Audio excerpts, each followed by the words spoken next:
দক্ষিণ চীন সাগরের মাঝে অবস্থিত অমীমাংসিত প্যারাসেল দ্বীপপুঞ্জে অত্যাধুনিক বোমারু বিমান বসিয়েছে চীন।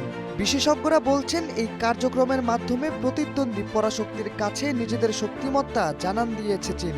সম্প্রতি স্যাটেলাইটে পাওয়া এ সংক্রান্ত কিছু ছবির বরাতে এক প্রতিবেদনে এই তথ্য জানিয়েছে বার্তা সংস্থা রয়টার্স। তবে এ বিষয়ে চীনের কোনো মন্তব্য পাওয়া যায়নি। রয়টার্স বলছে, প্যারাসেল দ্বীপপুঞ্জের উডি দ্বীপে দুটি H-6 বোমারু বিমান স্থাপন করেছে চীন। এর মধ্য দিয়ে 2020 সালের পর এই প্রথম দ্বীপটিতে এই ধরনের যুদ্ধযান বসালো দেশটি। ফিলিপাইনের সঙ্গে উত্তেজনার মধ্যেই দেশটির কাছে এই সামরিক উপস্থিতি দেখা গেল চীনের। এছাড়া এই দ্বীপপুঞ্জ থেকে তাইওয়ানও বেশি দূরে নয়।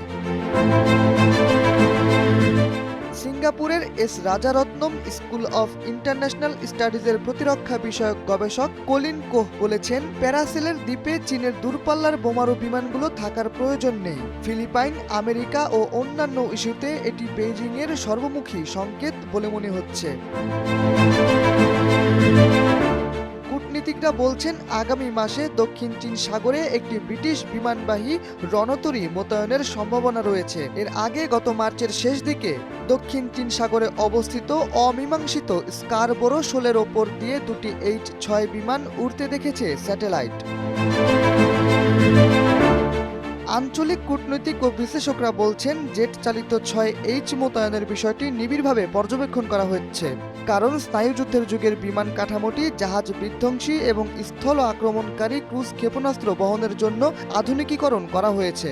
এর মধ্যে কিছু বিমান পারমাণবিক টিপযুক্ত ব্যালিস্টিক ক্ষেপণাস্ত্র উৎক্ষেপণ করতে সক্ষম।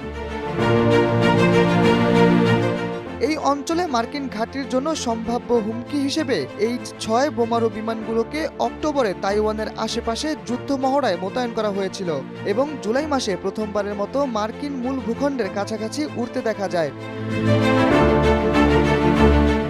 এ ব্যাপারে এবার চীনের প্রতিরক্ষা মন্ত্রণালয় বা ফিলিপাইনের সমুদ্র ও জাতীয় নিরাপত্তা পরিষদ কেউই এ ব্যাপারে মন্তব্য করতে রাজি হয়নি। প্যারাসেলে চীনের দখলদারিত্বের বিরোধিতা করে আসা ভিয়েতনামের পররাষ্ট্র মন্ত্রণালয়ও তাৎক্ষণিকভাবে মন্তব্যের জন্য সাড়া দেয়নি।